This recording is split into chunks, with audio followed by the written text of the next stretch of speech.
As you might already know, iOS 14 updates was rolled out in 2021 April, and as we start to see more and more users update their iPhone to the latest version, we'll begin to gradually feel the effects of the iOS 14 privacy updates. So here are some things that you have to do as a business owner or an e-commerce store owner that relies heavily on either generating leads through Facebook ads or generating sales through your website. So let's go ahead and dive right into what you have to do in order to reduce the impacts of the iOS 14 updates.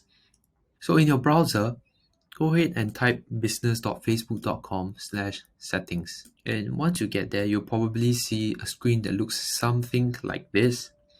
And what you have to do is go ahead and click on the business manager that holds most of your advertising. So right here, I'll go ahead to our own ad account, 2Man Social 2.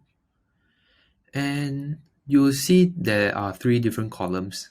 So I want you to look at the one all the way towards the left.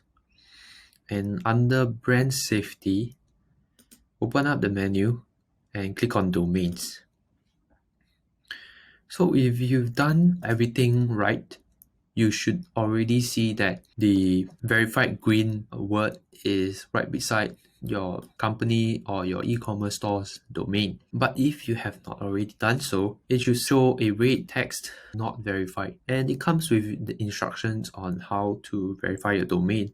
So this is the first thing that you have to do in order to reduce the impacts of the iOS 14 updates, which is to verify your domain. So one of the best ways and the easiest way would be to update your DNS.txt record with your domain registrar.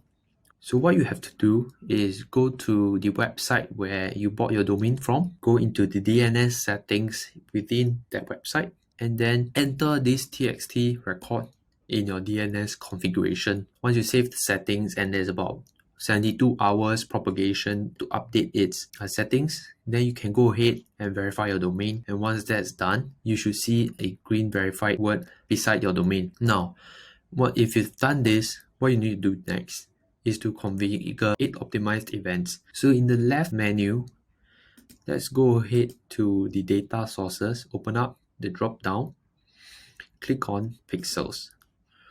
Now when you click on pixels, you should see the pixel which you use in order to tag it to your website. Open the events manager.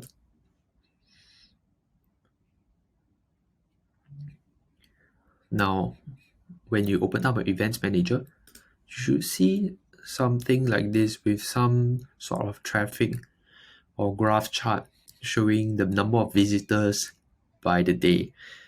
And once you scroll further down, there's 2 buttons over here. One is Pixel Convergence API, and the second one is the Aggregated Events Management. So go ahead and click on the Aggregated Events Management and click on Configure Web Events. Now, depending on whether you're a business that requires leads or a business that requires purchases from an online store, you will configure these web events differently. So I'm going to show you 2 examples, one of which is a service-based business that relies on generating leads from Facebook ads, and second one would be an e-commerce store that relies heavily on purchases through their website. So if you verify a domain, you should be able to click on the Manage Events button. And as I've just changed this about a few days ago, I'm unable to click on the Manage Events. And then if you're a service-based business, go ahead and change your highest priority to leads. If you are a e-commerce store owner and you rely heavily on purchases, what you need to do is configure purchase as your highest priority event. So this is basically the 2 things that you have to do if you are a business owner or a e-commerce store owner that relies heavily on Facebook and Instagram ads in order to drive traffic, leads, and sales.